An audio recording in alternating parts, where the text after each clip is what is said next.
and welcome to a decidedly cold day. We have some like 7 degrees Celsius weather that's sandwiched between 25-degree weather last week, so 80 degrees Fahrenheit for our American friends, and in a couple of days we'll have some more 80-degree weather. I would say this is unusually cold, but this is kind of how September used to be, at least when I was a kid. But now, you know, it's more like an extension of summer. It is what it is. So that being said, today, having got our load of pit run dropped off yesterday, Kim's going to be sifting through that and taking some of the large rocks, and then we'll sift through it and get some of the gravel bits out of it as well. We'll use that to our advantage. The pit run itself is to fill the farmhouse excavation, but it's replete with all kinds of stones in that, some of them fairly large, and we'll use that to our advantage, and that's going to be incorporated into our greywater system. So as I'd mentioned before, we want to recycle greywater and use that to fill our toilets for a couple of reasons. One, you'll extend the life of your field bed if you are not overwhelming it. So if you're dumping bathtubs of water, showers worth of water, kitchen sinks worth of water, as well as bathroom sinks worth of water, and then washing machine loads, you can overwhelm your tank, and then you risk the possibility of having solids and other materials washing out into the leach field, which can then clog up your weeping tile pipe. So one of the strategies, especially when you're off-grid folks like us, is you divert your gray water from your septic system and deal with it in different ways, and there are some different strategies. What we're going to do is having kind of looked at all of this and you know, had done a lot of reading, what we've decided on is our kitchen sink. We're going to still connect that to our field bed, only in that when you introduce food particles and grease and fat and the stuff that comes out of a kitchen, that creates added complexity to your gray water recycling system, and so that you need more componentry. And the thing that I'm really trying to avoid is ongoing maintenance. So you know, even if it's just a grease trap under your sink, you know, now we're back to the days of working at Tim Hortons or Wendy's, and you got to go clean the grease trap once in a while, which if anybody's worked in a restaurant and cleaned a grease trap, oh boy, that's the most disgusting thing in the world, I would say, besides bear bait. So anybody who's dealt with bear bait knows what I'm talking about, and it's like, bah! So I digress. Kitchen sink will go into the septic bed. That's that. Then the wash machine, because it's at the far end here next to the powder room, I'm just going to simply do a 2-inch line down into the ground, underneath the ground, out a ways from the house. I'm going to bury a 55-gallon barrel. I'm going to dig out larger than the barrel circumference, and I'm probably just going to flip it upside down, maybe even drill some holes in it. You know, the whole idea is that that's just basically a surge tank. I will surround it with gravel, the aforementioned gravel that Kim will be kind of separating from the pit run. So we'll build it up with gravel around, cover it with some landscaping fabric so that the topsoil is not infiltrating and slowly clogging it. Then we'll bury that all up, and you won't even know it's there. And the idea is that only the wash machine, which, you know, we haven't bought the appliances yet, but it'll probably be similar to what we had before. It'll be a front load, high efficiency, you know, not a whole lot of water use type machine. So for as often as we're doing laundry, the rinse cycle is going to dump that out. It's going to run into that 55-gallon barrel. It's going to land in a bunch of gravel and sand, kind of filter its way out into the ground. Because it's laundry soap, and we'll likely be using, you know, as environmentally friendly laundry soap as we can find, there's no real danger posed to the plants and the things around that area. And as well, we're well above the obligatory 90 centimeters above the table water, so that we don't risk polluting that. So that will be the wash machine. Then at the back, I've got more of a homebrew idea based on some other things that I've read, but what I'm going to do is take advantage of our existing dug well. I'm going to dig down probably about 5 or 6 feet all the way around the circumference of the well, and then I'm going to very meticulously load it with about maybe 2 feet of sand on top of gravel, on top of finer gravel, and beneath all of that's going to be some perforated pipe. We'll wrap it in a, you know, kind of like wrap it in a sock, so to speak, using landscaping fabric. But the idea is that the bathtub, the shower, and the sinks in the master bath will all drain again down a 2-inch line out to that basically giant bio sand filter that's going to surround the well. And while I have my excavation around the base of the well, I'm going to use my hammer drill, and I'm basically going to punch holes through the casing all the way down at the 5-foot mark. And the idea is that all of our rinse water from showers, tub, and sink are going to filter down through that sand filter, leach into the dug well, and then I'm going to have a PEX line come back out of that to a plain vanilla 12-volt RV pump, and that is going to be our feed for the toilets. So the idea is our existing well, which most of the dug wells in this area, they're kind of defunct. No one's really using them. But just so that I'm not, creating bigger issues, I want to use that filter to ensure that that soapy water that we're rinsing down the tubs and the showers and that is getting heavily filtered before it makes its way back into that well. And then we'll draw from that well, like I say, with the RV pump, and that will fill our toilets. So the idea is inevitably that water will then make its way into the field bed, but it's only by way of flushing the sink in the powder room and the kitchen sink. Those will be the only things draining into the field bed from this point.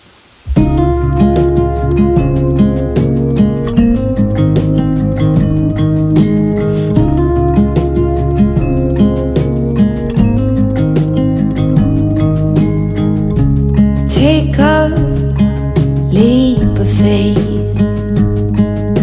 run with me. Clouds go by and the sun is set high, and I believe you when you say that this is never gonna change.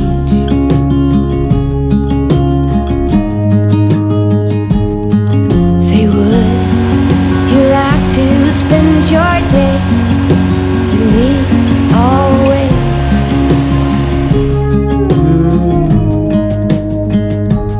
Be brave, we don't need far too much, just stay brave beside me. Happy days, running on the open fields, yeah.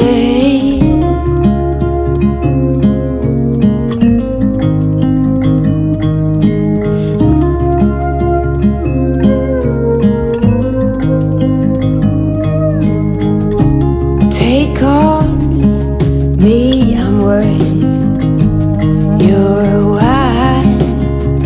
Honestly, I'm running a bit wide. Be brave, we don't need far too much, just stay brave beside me. Happy days, running on the open fields, yeah.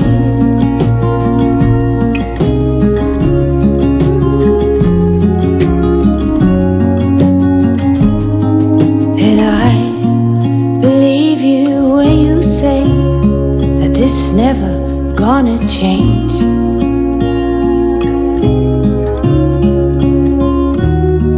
Say, would you like to spend your days with me? Or be brave, we don't need far too much, just stay brave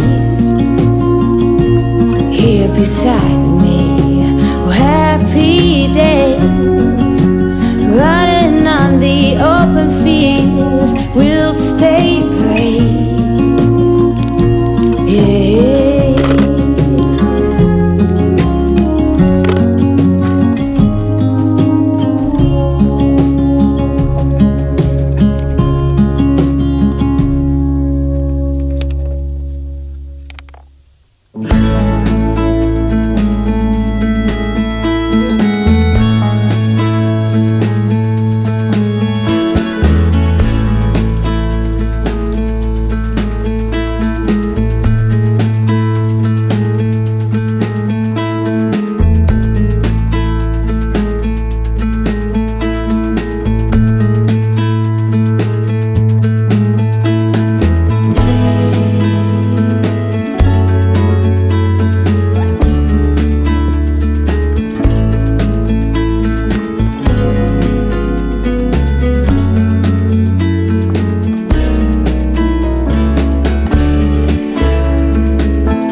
So today Al is going to be continuing to work on the gray system for the launder machine. He's going to be plumbing all that in and hopefully getting that all buttoned up and done. And I am going to be working on the blue box, oiling the other two sides at the bottom. I have to take a break in between doing it because my arms really take a beating and they get pretty sore. So I'm just trying to spread it out and make sure that I get it done before it's too cold to be able to do this job anymore. Rocks out of the way so it's lay flat.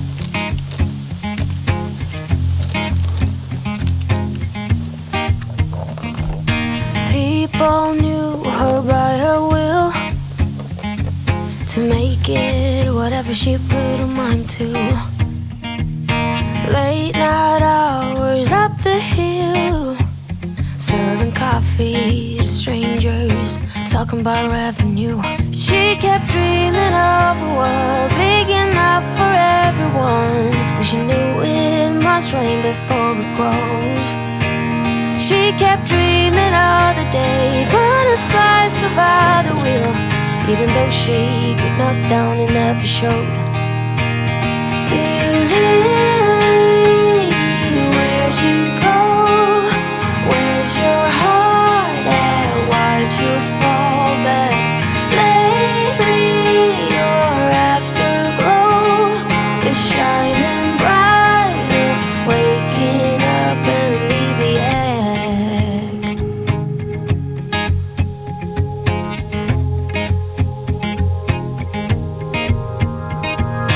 I remember her in songs, decades old, but it doesn't matter. Stumble across old memories, try to recall before they all shatter.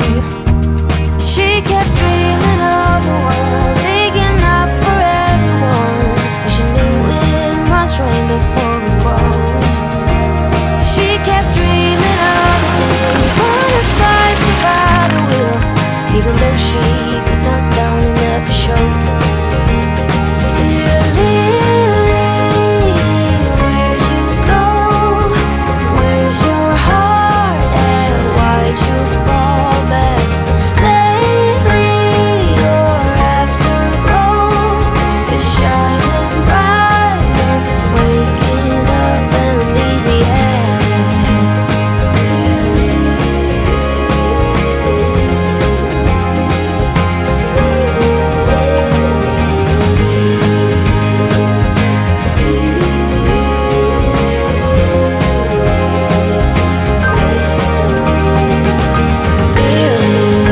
Where did you go?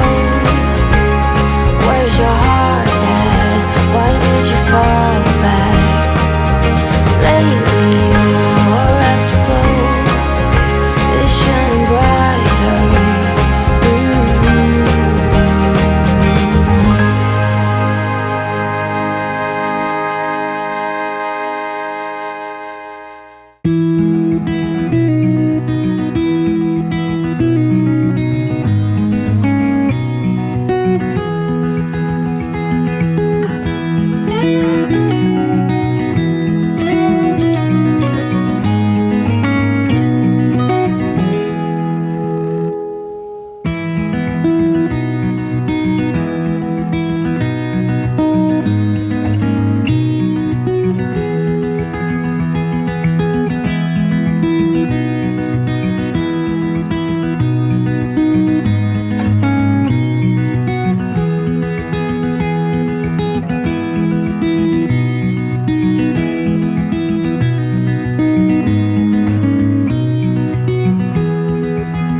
Okay, folks, made really good progress yesterday. At least we're happy with it. We finished our greywater sink for the wash machine.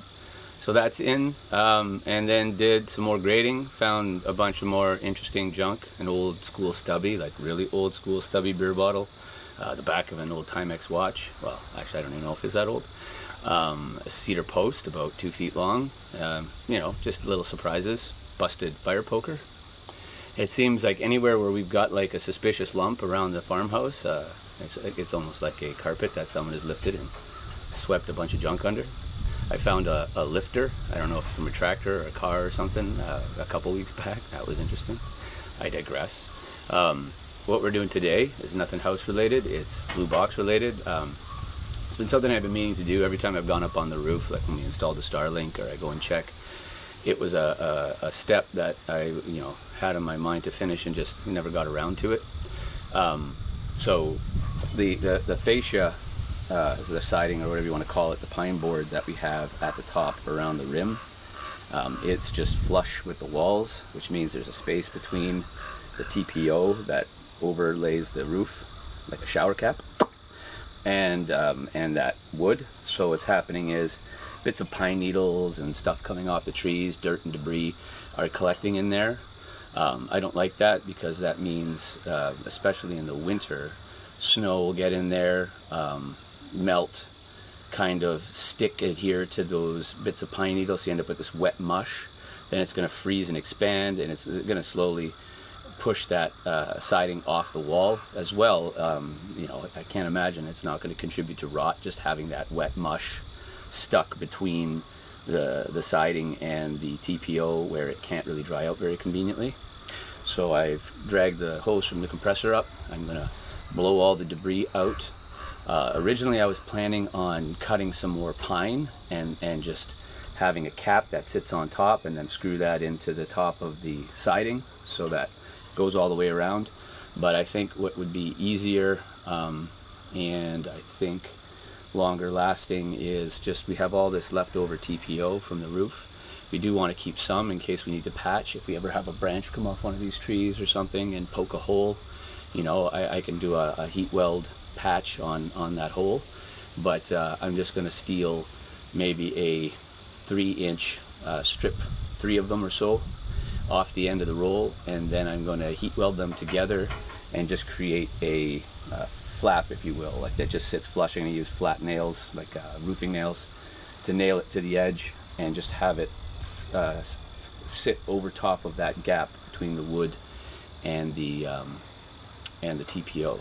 I'm not going to weld it to the existing roof. I just want it to sit over top, and it'll just naturally kind of sag and hang over, and that should be good enough for rock and roll. That'll keep any additional pine needles from getting up under and into that crevasse, and then that'll be that for that. So yeah, the other thing too is while I'm up here, I'm going to clean out the gutters. And since we live in the bush and we are completely and utterly surrounded by trees, going to install finally the gutter guard or whatever it's called, just that plastic roll El Cheapo stuff. I'm going to basically slip that underneath my TPO drip edge, so it'll be hooked into the front and basically held in place by the TPO drip edge that hangs down at the back here of the building. So that will go all the way around and hopefully keep leaves and cedar boughs and bits and seeds and stuff from clogging that up, as we weren't paying much attention to it last winter, and there was enough in there so that it caused quite the ice dam, and that's a pain to clean out after the fact. So a little bit of maintenance ahead of time, and that should get us good for the winter.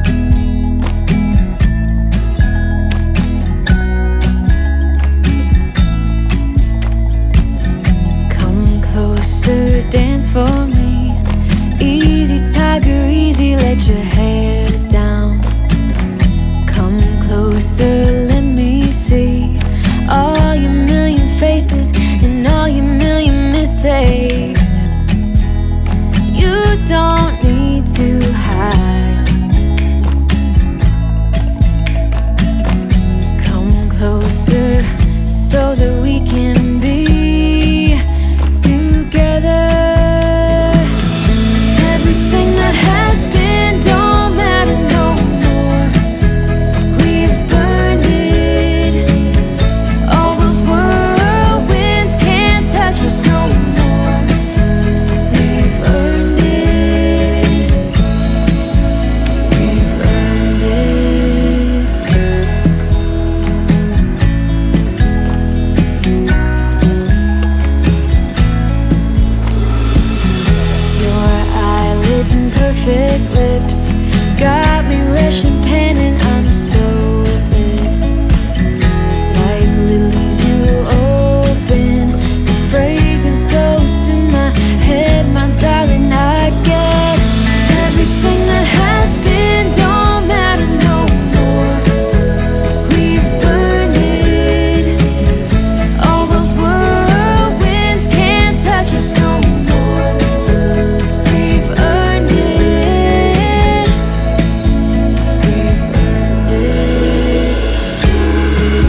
All right, so we had great success with the job on the roof yesterday. Al got all of the TPO all the way around, and he even made it so that it slopes inward.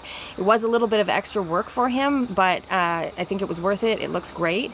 He also got all of the guards onto the gutters, so we won't have to worry about the big debris getting into our gutters this year. Today he is going to be working on the oiling of the last 3 sides up top on the blue box. He's going to be using the scaffolding for that. And then once that job's done, I think we're officially ready for fall and winter, and we can just keep working on the build.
Can you tell me where to start? I need someone to empty this heart. Any direction now would help. Let me give you a piece of advice, she said.